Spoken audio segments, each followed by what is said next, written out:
All right. Welcome to Lead Generation Week, day number 5, session number 2. Thank you all for joining this session. We're going to go ahead and get started in just a moment, but first want to thank our sponsors for helping make all this happen, Leadspedia, Drips, and Fluent. We appreciate the support. And then also I want to, of course, go through my normal spiel, which is participate. You get the most out of these sessions when you ask questions and really get active with the different experts on the panel. So there's 2 ways to do that. Do it through the app or your mobile phone or the desktop app. There's a session Q&A there on the right. Simply type in your questions there, and we'll make sure that the panelist and moderator sees it.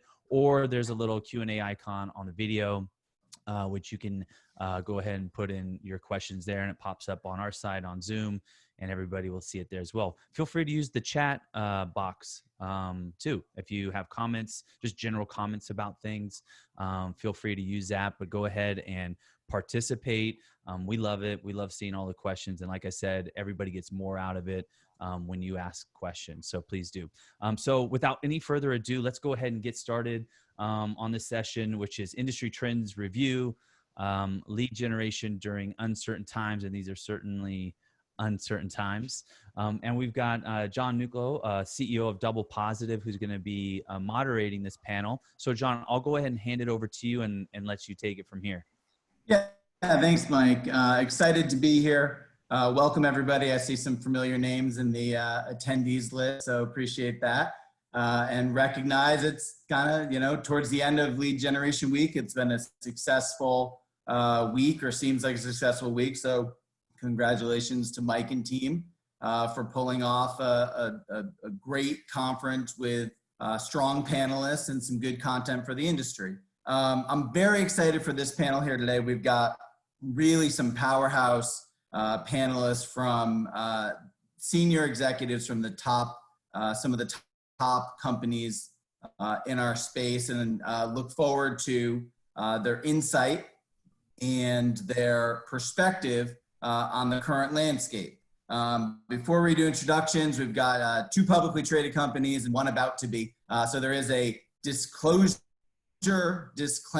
which took me a moment to practice earlier, that the opinions expressed here are those of the panelists individually and don't necessarily represent the opinions of their organizations that they work for. So on to introductions from there. So the topic today is, as companies are looking to diversify their category portfolio within the industries serviced by our space, where are there opportunities, which are some spots that are some spots out there in the landscape that are less affected, that represent opportunities. It's going to be a more positive outlook, hopefully, on some opportunities that this has presented, as opposed to some of the negative outlooks that have been probably more prominent across many industries and many categories in the space. So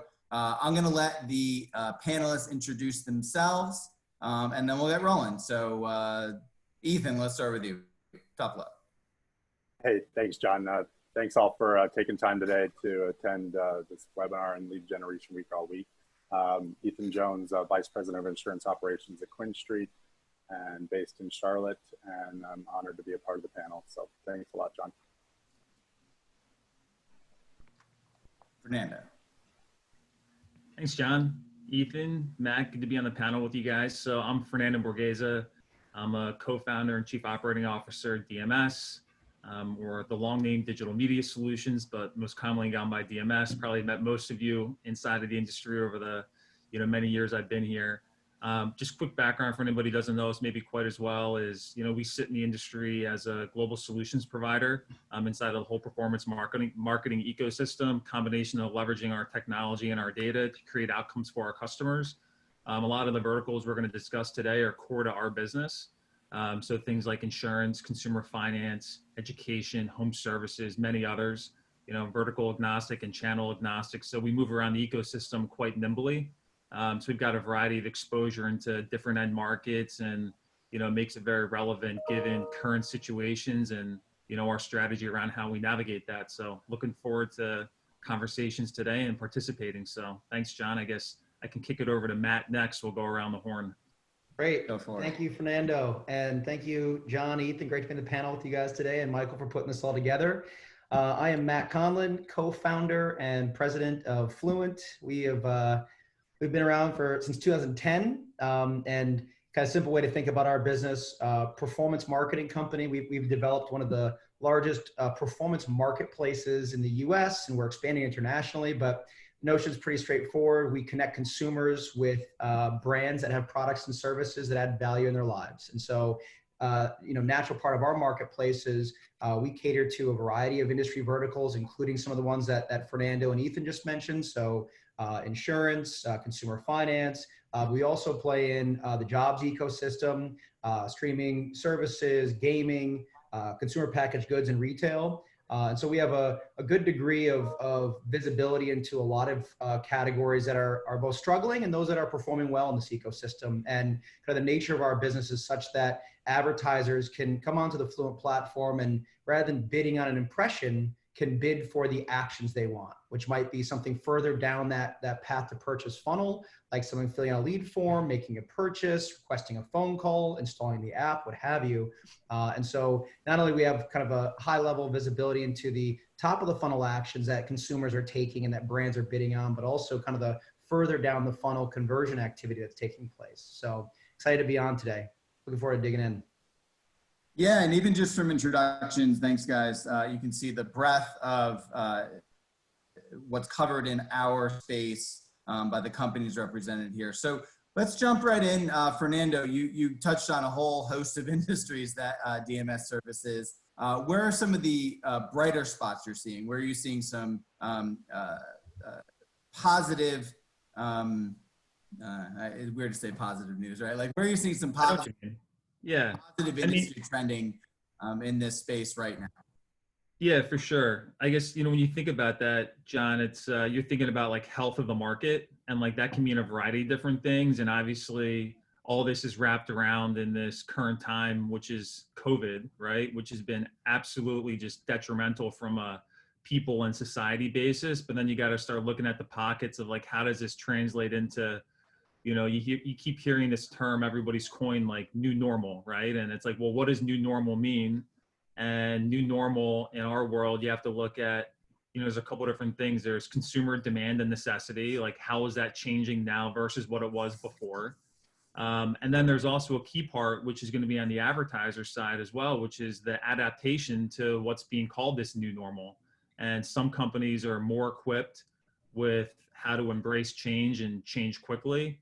Whereas others, it's been a bit more of a struggle.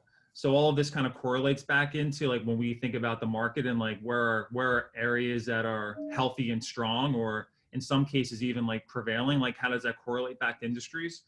So just some ones I'll touch on, and then I know the other Matt and Ethan have more to share on this too, is, inside of the insurance market, specifically in the auto insurance segment of the market, we've seen increasing momentum. Obviously, part of that can be tied back to when you think about the category and, probably less claims filed on policies with less people driving, and then now more incentives to keep people on policies, given that they're not driving as much where there could be higher churn. So replacing that by acquiring new customers. So, we notice acceleration inside of the insurance markets. Education as well, more people unemployed. With unemployment and call it a changing workforce right now, going back to school and looking at the variety of potential areas where you could go back, and more accelerated programs like boot camps become viable too. And that directly connects into like the career and career, I'll probably call it more the gig economy. And I can say firsthand, we have a DoorDash, Amazon, or Instacart coming to our house nearly every day right now. And the speed at which those companies have to add people has grown. So I'll call out those three, and I'm sure the rest of the guys will have some others they want to add on there too. Yeah, I mean, it sounds like there's lots of pockets inside of the space. So Matt, why don't you give your perspective on that? Yeah, I'd be happy to. I think, everyone's seen the jobless stats, and it's a pretty shocking figure. But you've got a lot of people that are either out of work or earning less money right now, and so I think one of the big trends we're seeing is marketers and advertisers in categories that provide consumer value and don't have a lot of high out-of-pocket expense to a consumer are trending up right now, right? And in areas where consumers, where they don't see that value exchange are being negatively impacted naturally. So I think Fernando hit on a couple great ones there. I would say, within the lead generation category, another one that's little to no out of pocket and a lot of good value is kind of solar energy, right? We're seeing a really nice uptick in that category because very little out of pocket expense to the consumer and a lot of value in the terms of savings they can get on their electrical bills. And so you have categories like that are seeing a really impressive jump. Senior care in general, I mean, obviously, as a population of the US that's been, very heavily impacted by the pandemic. And so a lot of the, whether it's Medicare and final expense and hearing aids and just the overall senior category at large has been up pretty considerably. And then, I think with everyone stuck at home, obviously states are lifting their shelter in place, people are getting out more, but people are on their devices more than they ever have been, both their mobile device, their tablets, their TVs. And so content consumption's up. I think, myself personally, but also the kids in the household, right? Trying to keep them sane by just putting a screen in front of them. I don't recommend that, but sometimes you just have to. So naturally what we're seeing is a lot of the streaming service companies are up big, right? You've got HBO Max launching this week or next week. Quibi launched a few weeks ago, but Disney and Apple are at a war for consumer eyeballs and attention, and rightfully so. People are stuck at home consuming more content than ever. And the other one, I think you'll see and read a lot about is the gaming category. When you're stuck at home, people are looking for entertaining ways to keep themselves and family interested and entertained, and gaming is a natural outlet for that. And so, just a few that we're seeing are up pretty significantly in a crazy time right now. Yeah, thank you, Matt. I mean, it all makes sense, right? Like in this respect, we're all consumers too, and we can look to our own lives and to our own, needs and own notice throughout our regular day, the course of our days, the course of our parenting, the course of our work lives that have shifted so much, what services we go rely on now for a greater portion of our enjoyment than we used to. So Ethan, I'm going to move to you for a sec. So you're a insurance, consumer financial products, true expert. So what are you seeing in those spaces? So Fernando touched on auto insurance, and that's a sensible, loss ratios are down because nobody's driving. Mm-hmm. But seeing across the consumer finance product landscape and the movement between different products that perhaps were hot, I think the core question there is really, 30 million people find themselves in a spot that they didn't think was coming 2 months ago, or maybe 2.5 months ago. So how are they engaging with the financial marketplace on a consumer level? No, it's a great question. And I think Fernando and Matt did a great job touching on a lot of those. And I'll just kind of see what we're seeing across the board, just because we operate in a lot of the same verticals as DMS and Fluent as well. What we've seen is, unsecured debt and loan products, have been growing quite significantly year over year the past 3 to 4 years. And as, the unemployment rate has gone up and it's tougher to verify income, we've seen some pullback there by lenders and, banks as well. But, we are seeing an outcome of that as things start to open up again in the next 1 to 2 months. They'll be able to verify income a little bit more in a stable manner. So we see those coming back in a nice way, and we're positioned well to kind of approach those consumers, because unfortunately they do need those bridge loans and credit cards to get through these periods of time. But what we have seen, the interesting dynamic to touch on Fernando's, is as that's happened, the auto, life, and health marketplace has been very stable, and we have seen, consumers, even though they're in these uncertain times, are looking for ways to save money or protect their assets they do have. So you saw a nice spike in life insurance activity the past 2 months, as well as people looking for short-term health and, the Medicare verticals as well. And auto insurance, to touch on Fernando's point, is, loss ratios, and if you look at it month over month, are, almost at all-time lows. And we've also seen a dynamic where insurance companies are looking to shift some of their traditional brand and television market spend into the digital space, because there's no events to sponsor right now, as we all know. So you've seen that dynamic happen as well. And so those have been very stable. And we've even seen marketers, like all of us are, even start to pivot into, away from some of the personal finance and diversify themselves in insurance, as well as education and other verticals along those fronts. So it's been, people have been moving with the market, which is great to see. And I think everything will come back as we start to find the new norm. Yeah, I mean, for sure. It's the, so all of that sort of touches on short-term movement that we've seen really in the last 2.5 months, maybe. Sort of the weekend that the country flipped was that middle weekend in March. So Matt, can you talk a little bit about how you look at short-term and medium-term horizons? So perhaps content consumption and gaming and some of the other verticals that you talked about are in a hyperspace right now while everybody in the country is home. And, Fernando touched on the big question of what is a new normal. Some companies will start opening their offices, at least partially, it sounds like, in June. So some of the hyper impacts might start to fade away. So how do you look towards a 2-month everything changed in one way, and then perhaps the 6 months after that, an outlook on what you think might happen over those months? Okay. Well, good thing is I looked at my crystal ball before this session, so I've got a good degree of confidence in my answer here. Well, nobody knows anything, Yeah.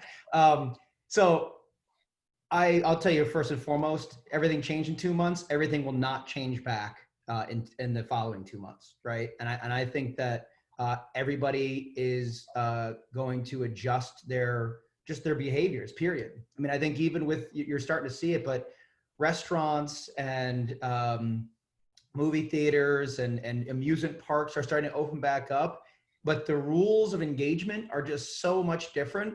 I mean, you have to be fully masked when you go to Disney now. You're no longer allowed to hug, Mickey Mouse and the other characters. And so I just think there's going to be all these, you just have to think about every single industry is going to be different. And if we think about who's going to fare well in the next 6 to 12 months, it's the advertisers, the marketers, it's the brands that are sensitive to the change in consumer sentiment. I think people want to feel safe. They want to know that brands care about them. And I think brands that adopt a more personal touch and convenience, from my perspective, is absolutely key. Fernando hit on a really great point, which is like, Instacart and the food delivery services are killing it right now because they made it feel normal, feel slightly normal to get that food you were so accustomed to going out for. Someone bring it to your house now, and you feel safe, you feel convenient. And I think more retailers that adopt this concept of like convenience and personalization are going to win. And that applies for just about every single category out there. And so, if I think about ones that will take a bit longer to return, I mean, one category that we highlighted in our last earnings call, the jobs category. We have a bit of exposure there. And I think it's interesting because there's naturally a lot of demand, right? There's a lot of demand. People are looking for new opportunities. You got 20 million Americans, more than that now, that are unemployed. The problem is you have supply that just doesn't exist, right? And I think that is an example of a category that's going to take a little bit longer to get back on its feet because there's just not going to be as many people hiring for, I think, at least 6 months, if not significantly longer. So, high level, the brands and categories that adopt personalization, that adopt convenience first strategies can certainly win. And, thinking about travel and other leisure activities, those are going to be decimated for a long time. And I think people are going to be very uncomfortable kind of getting back to any sort of normal kind of frequency with travel and visiting places that are outside their comfort zone. Yeah, I mean, this is a positive outlook panel on purpose, right? Focus on industries where there is opportunity. It's, impossible to ignore that there are as many as ones that we named. There's many, many more that are going to be negatively impacted. And we could talk a little bit about outlook on the return of some of those as we move through. So, Fernando, you talked a bit about, you framed this in your introduction as consumer demand and advertiser adaptation on the other side. So we talked a lot about where consumers are and how their demands have changed over the last couple of months. What do you see as the right advertiser adaptations in certain industries to ensure that the products and services that they're providing are relevant to a future state over the next several months? Yeah, a couple things. So Matt just touched on a bunch of stuff related to like personalization, which is like, how do you maintain your relevancy, right? So if you can think about the product or service you provide and given current situations, if you have a product which can help consumers to save money or help consumers to make money, and you can connect that into like how you're presenting your product to the consumer, like your relevancy, given like current conditions right now, like you're just going to be more viable. So when you think about ads that you're serving, consumer engagement with those ads, and then how you're managing the whole consumer journey and funnel, like I look at those as like being two critical things to be evaluating. It's not going to be applicable to every business, but should it be? And you can weave it into what your value proposition is of how you're here to help, and really think about what the consumer wants versus per se what you want. I think is going to be really critical. The other part is, from an advertiser side, from a client side now too, there's been a lot of changes that have had to happen in terms of how to effectively make sure that they can handle the marketing dollars that they are deploying.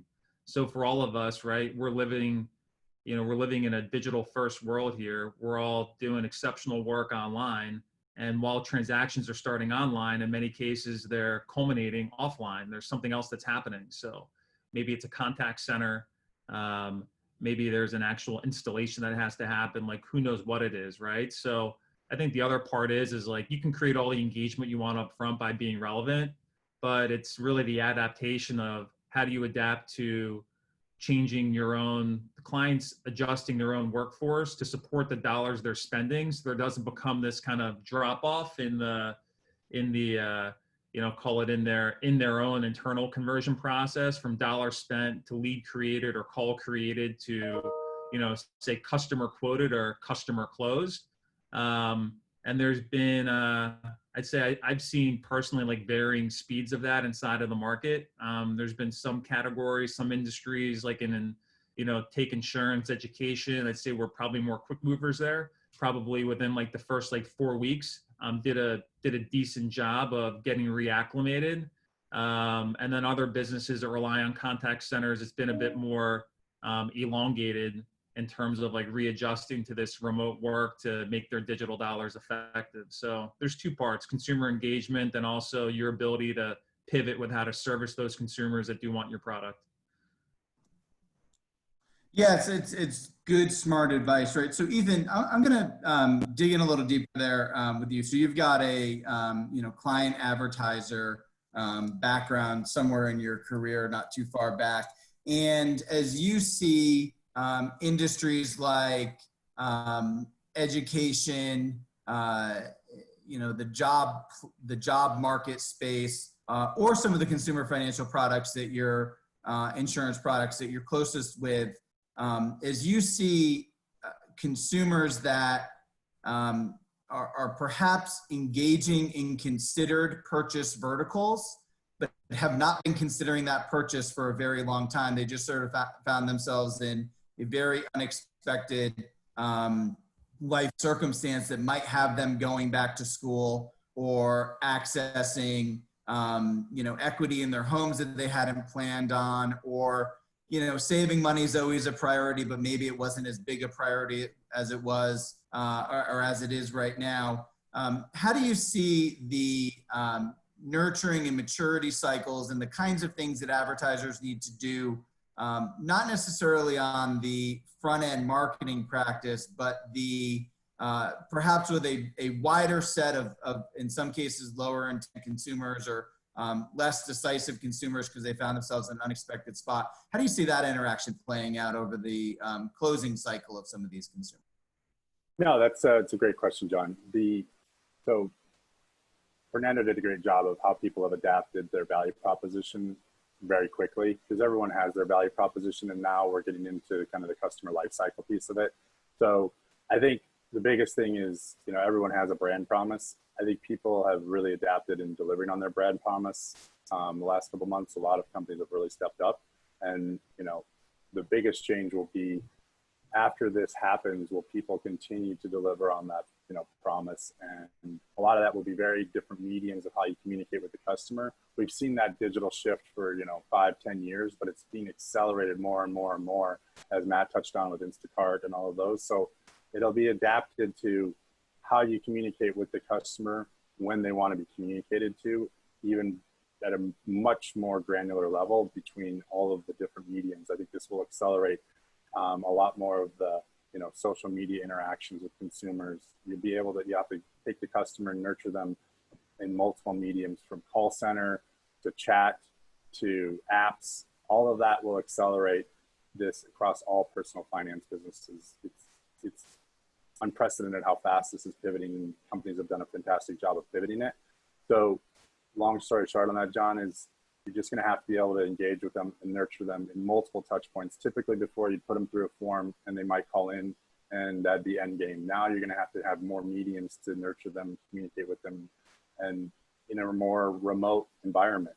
And even sales that were traditionally face-to-face, a lot of the life insurance, health insurance, that's going to be accelerated more and more into this digital social ecosystem. And you have to be able to adapt to it on a multi-pronged approach even faster than you did before. Yeah, I mean, you touched on it. So much has changed, right? You can touch every bit of the consumer life cycle and say, okay, this part's a little bit different, or this part's harder to deliver because of this change that's happened in the landscape. So definitely, challenge across the broad spectrum, even if there's pockets of opportunity. So I'm going to switch a second to tactical. So part of this panel is to help give some expert, guidance to an industry. And the three of you are lucky and in a sense, positioned well, I should say, rather than lucky, that you are already diversified in many cases and could shift your resources toward industries that were hotter and away from industries that were, struggling a little bit more. So Matt, could you talk a little bit about how you would approach this if Fluent was early on and in a category or two, more of the how would you break into new vertical in a very quick landscape, as opposed to what hopefully is a little bit easier, more agile shift that you've all been able to make? Yeah. So really good question, John. I'd say before I dive head first into the weeds, I think we should probably take a little bit of a step back, because we've got, there's crazy shifts are taking place. Ethan started touching on this, but the last time we had a crisis like this, financial crisis of 08, 09, you had only 15% of marketing dollars, advertising dollars were deployed against digital, right? And the rest was going towards more traditional channels, TV, print, out of home, radio, et cetera. That rapidly accelerated, that whole experience rapidly accelerated the movement of those dollars from offline to online. And so today, you're not going to see as much of a shift from traditional digital, right? Because there's already 54% of the, of dollars, marketing dollars are digital already. I think what we're going to find in kind of the months and years that follow this crisis is the movement from immeasurable to measurable. And, from a channel mix perspective and from industry perspective, the industries that adopt performance-based metrics and that are able to have a very clear view of their customer and very tight attribution for the consumer who saw my ad, took an action, and actually converted downstream are the verticals. If I was new and kind of getting into this, I would focus in on, because you already started to see it. There was advertisers were pulling budgets from more traditional channels where they we didn't have as much visibility and accountability into the return they were going to see. And I think a great point. Fernando's company, Ethan's company, Fluent, like the performance category is a good one to be in. And I think the companies that are just getting their start right now, I wouldn't go head first into traditional channels like retail. I think CPG is going to be a bit challenged. However, you look at direct to consumer as an example, and you look at some of the traditional lead gen categories where they have really good attribution from, Matt Conlon saw this ad, he signed up, he answered that call, and he ended up taking a policy. That's the type of visibility that I think any company that's getting off the ground should be focusing in on, is where is there better measurability? What type of advertisers really prioritize performance? Because performance is going to see, I think, a heavier weight of overall ad dollars in the years to come. Yeah, smart and helpful, and that's the industry's headline, right? Shift to measurable ROI-based dollars. Exactly Everybody. right. I think it should be the boom for the category, right? So we'll see. Yeah, and maybe it's the catalyst that was necessary to accelerate something that was happening and should have happened. So Fernando, Matt talked a bit about the shift from offline dollars into online ROI focused marketing investments. You mentioned earlier that DMS is channel agnostic or best performing channel wins to deliver for your advertising clients. How have you seen the channel mix change in what's been working over the last 2.5 months affected by this? Yeah, sure. Good question, John. Yeah, you're right. Our approach from a media perspective, like being agnostic, is, whether in 1 month our paid search is 20% or 7% or 36%, it doesn't matter, because it's always going to be calibrated against creating a win-win, meaning we see performance on our side, the client sees performance, and we have good connectivity with feedback loops to be able to optimize our media spend. So, we kind of move like water through cracks, finding, ways to be able to extract the most value all around the wheel for everybody involved. So in looking at that, like, this presents to your question, it's timely in that, when we think about marketplaces like on Google and on Facebook, we have seen in the last 8 weeks, we've seen acceleration in certain categories there. And part of that's going to be directly tied to specific brands that are pulling out of the market or pulling back in the market in terms of where they are spending their dollars. Combined with the secondary impact of when you think about a Facebook and just people now working from home and sheer, I think, John, you mentioned in the beginning, screen time.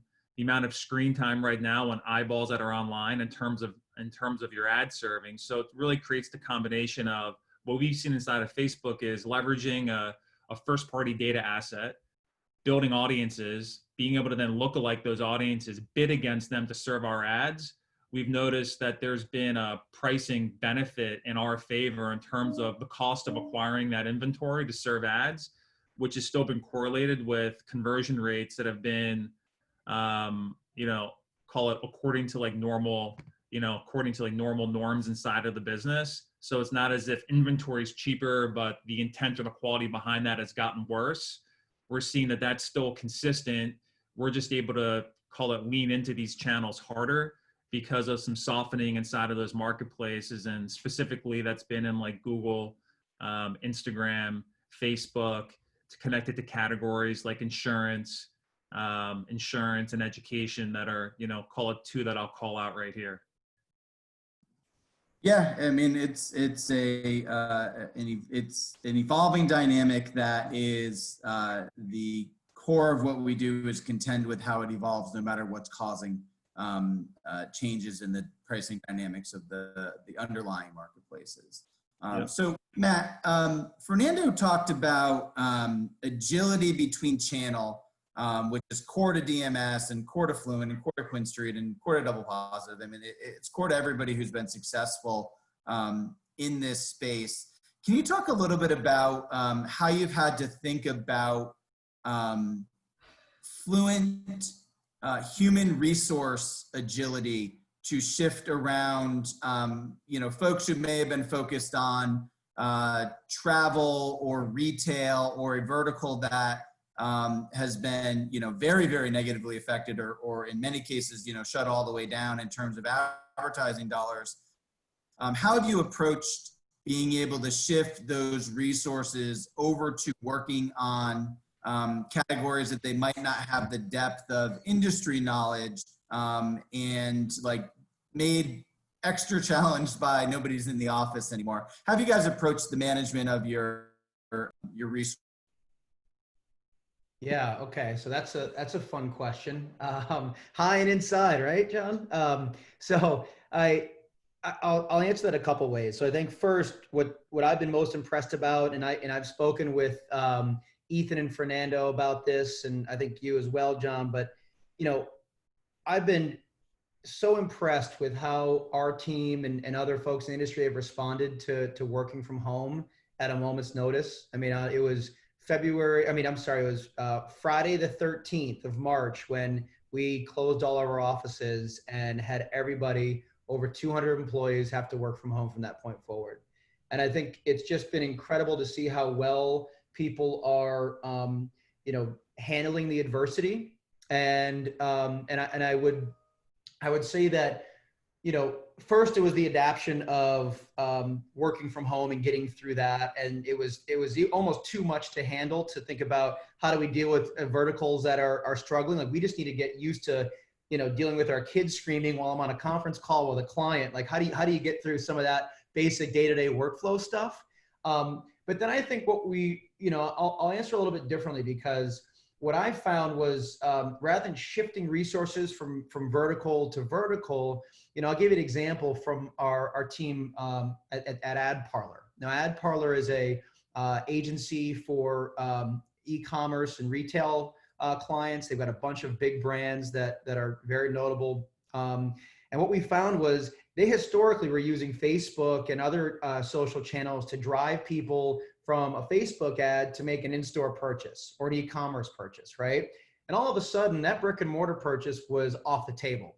And so it wasn't about moving them off to another category, but rather, how do you respond to the needs of advertisers in that vertical? And all of a sudden, the need shift changed to, don't drive them into my store, drive them to do a curbside pickup of a product, or drive them into an e-commerce strategy. And so it was more about shifting the tactics that still provided value to both the brand, but also met the consumer at their level of need, right? And I think that served us well. And that naturally, there was some verticals that got decimated, but for the most part, our internal orientation is less of a vertical one, at least on the Fluent side, and more of a product type.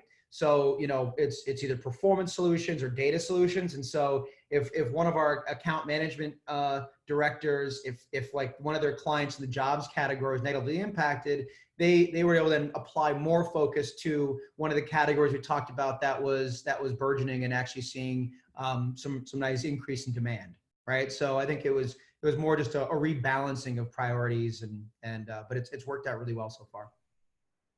Yeah, that's great. I mean, it was an agility question, not a harsh question. I'm just kidding with you, man. All right. So Ethan, I'm gonna, we talked a bit about short-term, where there's obvious like short-term consumer demand changes, and a bit about how to think about the median term. How are you thinking about the long-term impacts of this? And if that's almost too hard of a question, when do you think we'll start to see some clarity so we can think about the long-term impacts in the right frame set? Yeah. First off, hopefully, we don't have to deal with this through flu season again, but and we, get everything back to some semblance of normal. But I think overall, this has been great for all of us to adapt between our media partners and our clients in terms of, traditionally, we'd go visit them multiple times. So I think we're just going to continue to engage across the board in a more remote manner.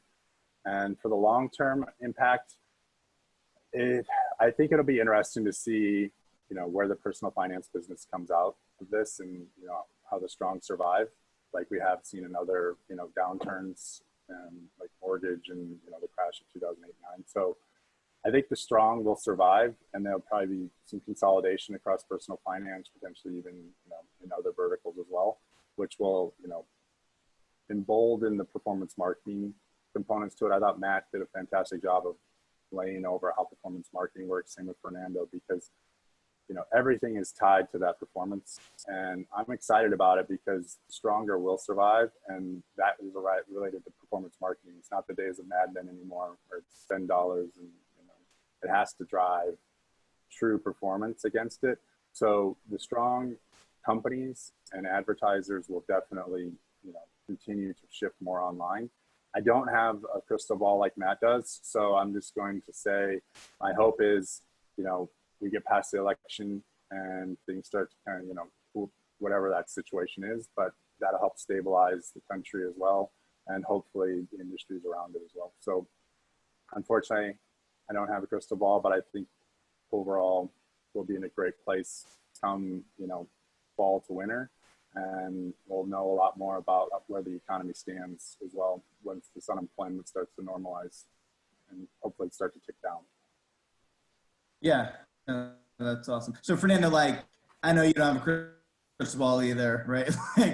How is DMS thinking about the long term? This obviously came at a very exciting and sort of critical juncture in the DMS history. How are you thinking about how you plan 2025 right now? Or are you thinking of this as a, amplified version of a good diversified business always has to shift away from sectors that underperform and into sectors that overperform, and you can look to continue that strength of diversity, and we're just in a very amplified kind of short-term period. How do you think about the next several years right now? Yeah, totally, John. I guess first I'll start with, it almost feels awkward talking about something positive coming out of where we sit right now. So kind of putting that out of no insensitivity towards what everybody in the world is really going through, but you think about what that means for the sector where we do business. And call it the last 10 years, there's been this digital transformation that's been happening of brands moving digital first strategy. And within digital, there's this really unique world that exists, which is where all of us operate, whether it's from a lead generation world to LeadsCon to Affiliate Summit and all the different shows, which is this performance marketing niche, which is, hey, we drive results, we help you acquire your customers, we help you grow your business. So when I think about the future, I see there's an acceleration of this transformation process. I see brands that are deploying dollars that are now going to question where they're deploying it, because they're more focused on connectivity and ROI management and measurement, and they want a really accountable partner that can be transparent. And a lot of what they're looking for, the core tenets of what they're looking for, is exactly what the performance marketing industry has been providing, is equipped to provide, and solves on their behalf. So the relevancy of our service offering only becomes more relevant because dollars are going to be scrutinized. They're not going to not be spent. They're going to be spent. It's what channel do they go in? So, if you're Expedia, for example, when travel recovers and you come back online, let's just use an example. If they're spending, I don't know what the number is, but let's just say they're spending $100 million a year on television. Do you put the $100 million back on television, or does 40% of your budget move into a performance-based digital execution where you have true ROI measurement on new bookings that are happening, and that's how you're paying for your media? So I see stuff like that in the future where brands that have been potentially maybe closed off on, hey, I've always done this, this has always worked, I'm going to keep doing this, are going to rethink their strategy. And that's the door that's open that all of us, on the panel, listening in and in this industry, are ready to walk through to be a solutions provider. And that's what gets me excited about the spot that we're in at DMS. Friends of mine and other companies are in too, in that, we're in a resilient industry we're fully aligned with the advertiser on their KPIs. We provide solutions, they're measurable. And, I see I ultimately just see a very positive outlook. Recovery will be at a different pace across all the different industries, but generally, like, the value proposition just resonates. Dollars are coming into our market, they're not going out of it. I think we end right there. Right, that's the right outlook for summary, and I think that does capture, at the very least, it captures the hope of everybody in this space. But it's a sensible point of view that sometimes it takes massive change to accelerate changes that were happening anyways along the ecosystem spectrum. And if the goal of this panel is to talk about industries and talk about some positive outlooks and talk about some ways to think about positioning your businesses that are in our space for the positive to come out of all of this, I think you summed it up perfectly. So thank you, everybody. Thank you, Ethan. Thank you, Fernando. Thank you, Matt. Mike, I don't know if you jump in and do a wrap up. No, that was great. No, I thought it was a great panel. So thank you guys very much. Thank you for the audience. I saw a couple encouragement from Joey and a what's up in there. So no audience questions, but thanks everybody for, really, really thoughtful, smart remarks. That's what we expected and that's what we got. Yeah. So thank you. No, thank you all for doing that. Yeah, we did had a couple, but you guys actually covered them in your talks. And if not, those individuals that submitted the questions, go ahead and reach out to these guys within the app and have a little chat about it as well. So thank you again all for joining and being supportive of Lead Generation Week and providing your insight. And wish you all the best weekend. And we'll catch up with you later. Thank you. Mike, thank you for creating a forum. And John, thank you for moderating a killer panel. Well done, sir. Thanks, guys. Thank you all, guys. Thanks, Great to see you. Take care. Good to see you guys. Have a good weekend. Take care. Yep.